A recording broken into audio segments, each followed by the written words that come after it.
Last Sunday, 350 British planes dropped their bombs on Malton so that the houses shook like grass in the wind, or about the awful illness that people are catching here.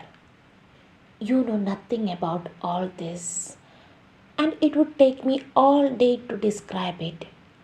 People have to wait in line for vegetables and all kinds of other things. Doctors can't visit the sick since their cars and bikes are stolen at once.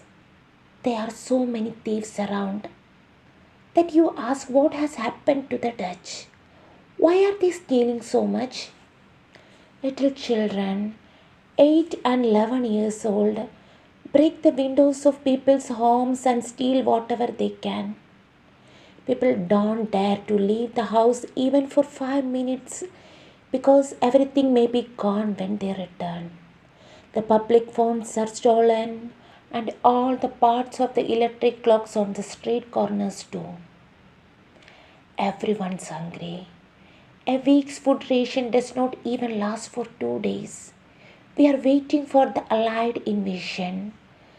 But it's so long coming. The men are sent to Germany. The children are ill or hungry. Everyone wears old clothes and broken shoes. It is too expensive to repair shoes. And if you give your shoes to a shoe mender, you may never see them again. Friday, 31st of March 1944. Just imagine. It's still cold, but most people have had nothing to put on their fires for a month now. It sounds awful, doesn't it? But we are hopeful about the Russians who are doing well. They have reached Poland now and the Prut River in Romania. They are close to Odessa too.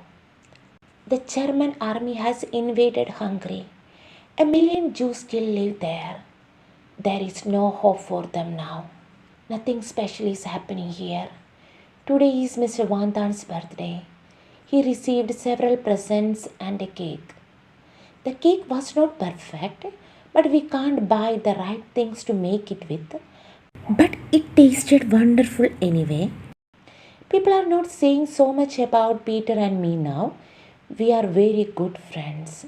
We spend a lot of time together and we talk about anything and everything. I couldn't talk to other boys like this. We even talked about periods. He thinks that women are strong enough to lose the blood, and that I am too. I wonder why he thinks that. My life here is better now, much better. God has not left me, and He never will. Monday, 3rd of April 1944. I am going to describe our food ration. Food is a difficult and important problem, not only for us in the annex, but for everyone in Holland, all of Europe, and even further away.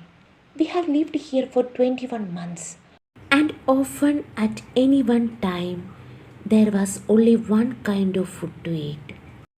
For example, one kind of vegetable or salad. We would eat it with potatoes in every possible way that we could think of. But now there are no vegetables at all. We have potatoes and brown beans. We make soup. We still have some packets and store to make dishes which are a little bit more interesting. But it's beans with everything, even in the bread. The most exciting moment is when we eat a thin piece of sausage once in a week and put some jam on our bread. No butter, of course, but we are still alive. And much of the time, the food tastes good too. Wednesday, 5th of April 1944. For a long time now, I haven't really been interested in my schoolwork. The end of the war still seemed so far away. And if it isn't over by September, I won't go back to school since I don't want to be 2 years behind. Peter filled my days. Nothing but Peter.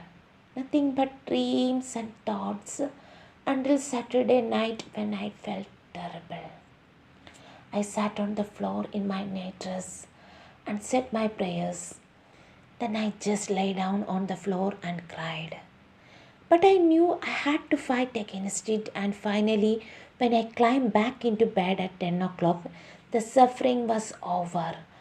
And now it is really over. I have realized that I must do my schoolwork. I want to make something of my life. I want to be a journalist.